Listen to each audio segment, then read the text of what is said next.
প্রেরণার গল্পের এই আসরে আপনাদের প্রত্যেককে স্বাগত জানাচ্ছি। আমি তেরেসা রোজারিও। আজকের এই অনুষ্ঠানে আমি আপনাদেরকে আমার এক বন্ধুর সাথে পরিচয় করাবো।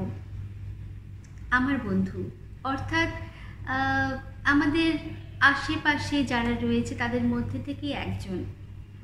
আপনারা অনেকে হয়তো ভাবতে পারেন কেন আমরা কোনো মহান ব্যক্তিত্বকে নিয়ে কথা বলছি না, কেন বন্ধুকে নিয়ে কথা বলছি। অনেক সময় এরকম হয় যে আমরা নিজেরাও চলার পথে ভাবি যে আমরা কিভাবে এগোবো বা কিভাবে আমরা কাজ করব। তো এই বন্ধুদের কাছ থেকেও আমরা অনেক কিছু শিখি। তো সেরকমই একটা বন্ধু, আমার খুব ইচ্ছে হলো যে আপনাদের সাথে তার কিছু কথা, তার মুখ থেকে কিছু কথা আজকের এই অনুষ্ঠানে আপনাদের সামনে তুলে ধরব। আসুন আমার সেই বন্ধুর সাথে আপনাদেরকে পরিচয় করাবো। নমস্কার, আমি হচ্ছি ক্রিস্টিনা এভান্স। এমনি তো দেখতে একটা মেয়ের মতন নাকি, কিন্তু সবসময় এরকম ছিল না। কেন বলতে গেলে ছোটবেলা থেকে আমার জন্ম হয়েছিল একটা ছেলের শরীরে। আমি জন্ম নিয়েছিলাম একটা ছেলের শরীরে, কিন্তু আমার মনটা যে ছিল সেটা একটা মেয়ের ছিল। ছোটবেলা থেকে আমি খুব ভালো লাগতো আমাকে সেজে গেছে বাইরে যাবার জন্য। তো আমার যে পিসি ছিল, আমি ওনার শাড়ি পরে নিতাম। কখন পরতাম? যখন বাড়িতে কেউ থাকতো না। তো অনেক কিছু দেখেছি যতক্ষণ আমি বড় হয়েছি। ছোটবেলাতে এরকম করতাম, লোকরা অনেক নামটা দিয়েছে। কেউ কিছু করে ডাকতো, কেউ কিছু অন্য নাম দিয়ে ডাকতো। আমার নিজের ভাইরা আমাকে অনেক কিছুই বলেছে। আর এই আমার রূপটা দেখিয়ে আমার যে মায়ের একটা কাজিন ভাই ছিল, যে আমার মামা হয়, সে আমাকে রোজ সন্ধ্যেবেলা এসে বাইরে নিয়ে যেত কোলে করে। এবার আমি তো বুঝতেই পারিনি কেন নিয়ে যাচ্ছে। আমি কি বলবো, আমি ছিলাম তখন হয়তো 3 বছর 4 বছর, অত আন্ডারস্ট্যান্ডিং ছিল না। যখন যেতাম ওই মামার সঙ্গে, ওই মামা আমার পুরো শরীরে হাত দিত। আমি জানতামই নাকি কেন হাত দিচ্ছি এরকম। আর আমাকে বলতো বাড়িতে কাউকে বলবি না, চকলেট কিনে দিত। আমি তো যে বাচ্চা, চকলেট অনেক পছন্দ ছিল, এখনো আছে। আমি চকলেট নিয়ে এই বাড়িতে চলে যেতাম। কয়েক মাসের পর একবার বাড়ি ফিরেছিলাম, আর গায়ে অনেক ব্যথা ছিল। মা বাবাকে বলেছিলাম যে আমি অত বেশি ছিলাম না মা বাবার সঙ্গে। ছোটবেলা থেকে পিসির সঙ্গেই ছিলাম, পিসি আমাকে বড় করেছি। যখন বাড়িতে বলেছি ব্যথা করছে, মা বলেছি হয়তো কোথায় পড়ে গেছিস। আমি না, মামা আছে, ওই কি সব করেছি, আমার ভাল লাগে না। মা বলেছে না, ও তোমাকে ভালোবাসে। তাই ভেবেছি হয়তো ওইটাই ভালোবাসা আছে। ছোট থেকে তো জানতাম না কি ভালোবাসা। পরে যখন বড় হয়েছি তো জানতে পেরেছি ওর নামটা অন্য আছে। কেননা ওকে সেক্সুয়াল অ্যাবিউজ বলে, অনেকটা লোক বলে রেপ হয়ে গেছে।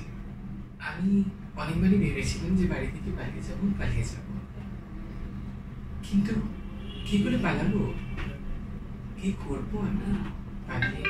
তো যা হোক, পড়াশোনা করেছি। যখন ক্লাস 7-8 পৌঁছেছি, তখন কেউ সাপোর্ট করার ছিল না। ফিসটা কে দেবে, আমার স্কুল ফিস, সেটা আমি ভাবছিলাম। কিন্তু পড়াশোনা করার তো অনেক দরকার ছিল। আমি কি করতাম, আমি ক্লাস কেজি বা ক্লাস 1কে আমি নিজেতে ওদেরকে টিউশন দিতাম। আর তখন মাইনে আমি পাতো 25 টাকা 50 টাকা। সেটা জমা করে করে স্কুল ফিস দিয়েছি। তারপরে যখন আমার সামার ভ্যাকেশন পড়তো, আমি শোরুমে কাজ করতাম, ঝাড় দিতাম শোরুমটা। সেখান থেকে মাইনে পেলে জমা করে রাখতাম। এইসব করে করে আজকে আমি আছি টিয়ার 5-এ training manager, outreach manager. Outreach ম্যানেজারটা ওই যে গুডউইল অ্যাম্বাসেডর বলি সেইটা আছে টিয়ার 5। আর আমি যে ছোটবেলা থেকে এইসব কষ্ট দেখেছি তাই জন্যে আমি অনেক সোশ্যাল ওয়ার্কে অ্যাসোসিয়েটেড আছি। আর সব থেকে যে বড় সোশ্যাল ওয়ার্ক আমি করছি, আমি টিম হামের সঙ্গেও অ্যাসোসিয়েটেড আছি। এই হয়েছে এই টিমের সঙ্গে আমি 1 বছর থেকে আছি। কিন্তু তার আগেরটা আপনাদেরকে আমার নিজের জীবনের ব্যাপারে জানাচ্ছি, আমি কি করি, কোথায় থেকে আমি কোথায় পৌঁছেছি।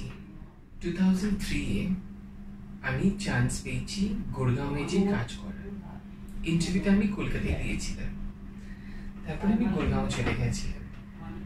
গুরগাঁও আমি শুধুমাত্র 500 টাকা নিয়ে গুরগাঁও গেছিলাম চাকরি করার জন্য। ওইখানে যখন গেছিলাম, আমি গুরগাঁও যখন পৌঁছেছি 6 মাস বা 1 বছর পর আমি জানতে পেরেছি যে অন্য লাইফও আছে। আমি শুধু একা নই যে এরকম ফিল করে। আমার শরীরটা ছেলের, মনটা মেয়ের কেন হচ্ছে? ভগবান কোনো ভুল করে ফেলেছে নাকি আমার সঙ্গে? এত কষ্ট আমি কেন পাচ্ছি জীবনে? যে লোকরা আমাকে কেন অ্যাকসেপ্ট করছে না? লোকরা কেন, আমি যখন হেঁটে যাই লোকরা হাসে, যখন কারোর সঙ্গে আমি কথা বলি লোকরা হাসে। কেন? আমি পাগল? না আমি দেখতে অন্যরকম? আমি তো নিজেকে অনেক ভাবতাম যে আমি দেখতে অনেক ভালো, আর আমি এখনো ভাবি। তখন আমি এরকম ভাবতাম, তারপরে আমি ডিসাইড করেছি যে আমি নেগেটিভ চিন্তা করবই না। যা হোক, যে আমাকে যা বলে, আমি নিজের জীবনটা নিজের হিসাবে কাটবো। নিজের জীবনটা আমি নিজেই দেখব। কেন? এটা আমার জীবন, আমার তো পুরো রাইটস আছে আমার জীবনের উপরে। সোসাইটি কি বলবে কালকে যদি আমার কাছে চাকরি নেই? কিন্তু আমি সোসাইটিকে কি দিচ্ছি আমি জানি, আমি রিটার্নে ওইটাই পাবো। সেই জন্যই আমি ডিসাইড করেছিলাম, আমি দিল্লি মুভ করেছি। গুরগাঁওয়ে চাকরি করতে করতে আমি দেখেছি অন্য জীবনও আছে। ওইখানে অনেক লোকরা ছিল যে আমার মতন ছিল, যে আমাকে অ্যাকসেপ্ট করেছে, যে আমাকে বলেছে চলো আমরা একসঙ্গে বসে খাবো। কি হয়েছে, তুমি এরকম আছো তো ঠিক আছে, তুমিও তো মানুষ। কিন্তু এই কথা কয়েকটা লোকরা বুঝে না, আজ অব্দি বুঝে না। সোশ্যাল মিডিয়াতে সবাই লিখবে হ্যাশট্যাগ বি সাপোর্ট, সোশ্যাল মিডিয়াতেই সাপোর্ট করে। কিন্তু তাদের ফ্যামিলিতে যদি কেউ আমার মতন বের হয়, ওরা কি সাপোর্ট করবে? না। এই জীবনটা নিয়ে আমি যখন ভেবেছি, অনেক চেষ্টা করেছি ছেলের মতন থাকতে, কিন্তু হয়নি। কেন? মনটা অ্যালাউ করছিল না আমাকে। আমি অনেক ইনকমপ্লিট ফিল করছিলাম। সেই আমি সব থেকে বড় ডিসিশন নিয়েছি জীবনে 2010-এ। আমি যে আমার নিজের সেক্স রিঅ্যাসাইনমেন্ট সার্জারি করেছি, যাকে আমরা SRS বলি। যখন ডক্টরের কাছে গেছিলাম, ডক্টররা কেন করতে চাও সব কিছু বলেছি। সাইকিয়াট্রিস্টের কাছে যেতে হবে, গেছিলাম, সার্টিফিকেট নিয়েছি। নিয়ে যখন ডক্টর স্যাটিসফাইড হয়ে গেছিল, ঠিক আছে এই মন্টু মেয়ের শরীরটা বাতলে দেব। আমি সার্জারি করেছিলাম, একা ছিলাম হসপিটালে, কেউ একটা বন্ধুও ছিল না আমার কাছে। তখন ফ্যামিলি থেকে সাপোর্টও পাইনি। কিন্তু ওই বলে না স্ট্রং ওমেন, আমি ওই স্ট্রং ওমেন আছি। নিজেকে নিজে সাপোর্ট করেছিলাম, আমি নিজের নেম চেঞ্জ করেছি, নিজেটাই করেছি। আমি যে সোসাইটিতে গিয়ে হেল্প করি, বাচ্চাদেরকে খাইয়ে দিই, স্লামস চিলড্রেন হয়েছে, বা রাস্তায় বাচ্চারা থাকে, বা যদি কি পরিবার আছে যার চাকরি নেই, কিছু নেই, ওদের রেশনের দরকার, আমরা করি সেটাও। আমি এই কথা বলছি না আপনাদেরকে যে আমাকে অ্যাকসেপ্ট করুন, আমাকে ভালোবাসুন, কিন্তু কাউকে হেট করুন না, কাউকে দাঁড়াবেন না যদি এরকম লোকদেরকে দেখুন। আপনি অনেক ইম্পর্টেন্ট আছে আমরা নিজের বাচ্চাদেরকে ব্যাড টাচ, গুড টাচ কি হয় ওইটা জানা। যখন বাচ্চারা এসে আপনাকে বলে যে আমার সঙ্গে এরকম হয়েছে, বলুন না এটা ভালোবাসা। স্ট্যান্ডিং নিজের বাচ্চার, এটা কোনো এটা কেন সাইকিক নেই, আমরা পাগল নই, এটা কোনো সিকনেস নয়, আমরা পাগল নই, আর এটা আমাদের কোনো ডিজিজ নয়, সিকনেস নয় যে আপনারা দূরে পালাবেন। আমরা আর কিছু চাইছি না, ওই একটুখানি ভালোবাসা চেয়েছি, একটুখানি অ্যাকসেপ্টেন্স চেয়েছি। আমরা সোসাইটি থেকে আলাদা নয়, we are a part of this society. If our family does not accept us, how can the society accept? I fought. Today my family has accepted me for who I am, and I'm happy about that. I feel proud for achieving everything that I have achieved. My present employer, TF5, has supported me tremendously. They have contributed so much in my life, and they have brought so much of positivity in my life. All my friends, my relatives, they accepted me for who I am. Had I not been strong, nobody would have accepted me. If I had to live in my past thinking, yes, I was raped, not once, not twice, multiple times. If I had to keep crying after getting that pain in life, my life would not have been the same today. If I had to only think about my failures, I would not have been where I am today. I have lived days without eating, nights, empty stomach. That's the only reason I understand the pain when someone says they are hungry, when someone says they don't have anything to eat. That's the only reason I walk up to the society and I try to contribute whatever I can. I always believe if you send positive vibes to people, you will get back positive vibes in your life. Let's go ahead and spread positivity in this world. When you do good for others, you will have goods coming back to you in numerous ways.